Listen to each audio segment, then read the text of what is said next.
So when you think about China's biggest strategic weakness, what's the first thing that comes to mind? For most people, it's oil. It's that massive thirst for imported energy. But what if the real vulnerability is something way more basic, something hiding in plain sight on the very same ships? Today, we're going to unpack how two of China's most vital supply chains, fuel and food, actually share a single and dangerously fragile lifeline. In this quote, man, it just nails the problem. It's not about how much stuff you have stored away in a warehouse. It's about the physical journey those goods have to take to get to you. It points to this really deep vulnerability that a mountain of reserves, no matter how big, just can't solve. So, how does this actually work? Let's break it down.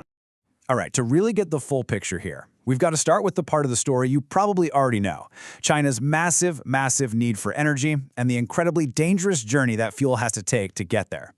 You know, for decades, a map like this has been the source of a huge strategic headache for Beijing. The country is just unbelievably dependent on imported oil and gas. And as you can see, almost all of it arrives by sea, squeezed through these narrow, really vulnerable passages like the Strait of Malacca.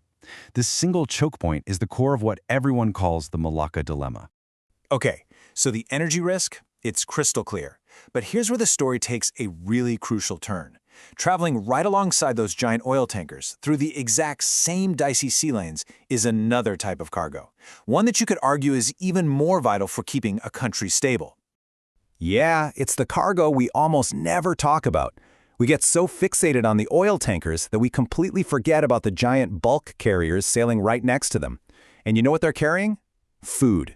Massive quantities of it. These two numbers, they tell you everything you need to know about China's core challenge. It has to feed nearly a fifth of the entire planet's population, but it's only got about 7% of the world's farmable land to do it with.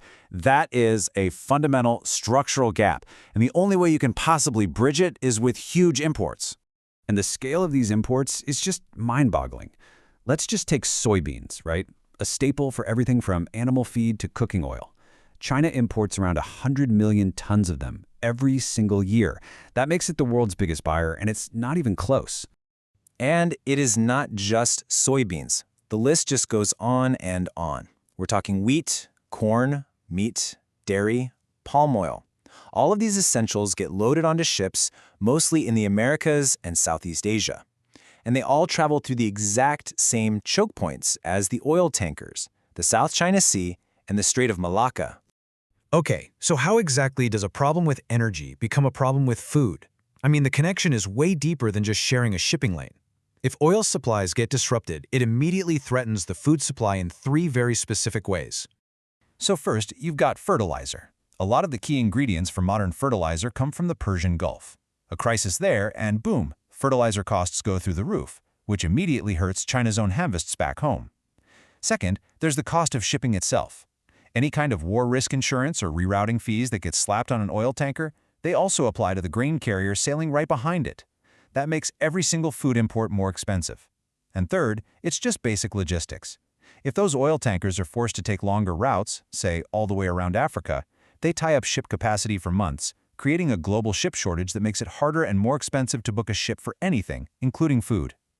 And right here, this is where it all comes together. What we're looking at is a really dangerous feedback loop. It's not an energy problem or a food problem. It's an energy problem that is actively creating a food problem. This is a compounded crisis, and the usual solutions, well, they just aren't built to handle it. Now, of course, Beijing is keenly aware of these risks. And if you just look at the surface, their preparations look pretty impressive. They've invested a ton of money into creating these gigantic strategic stockpiles of essential goods.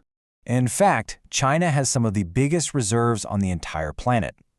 It's estimated they have enough grain stored up to cover the country for over a year, maybe even 18 months. And their strategic oil reserve, that holds about 90 days' worth of imports. So they should be prepared, right? Well, yeah, but not for this specific problem.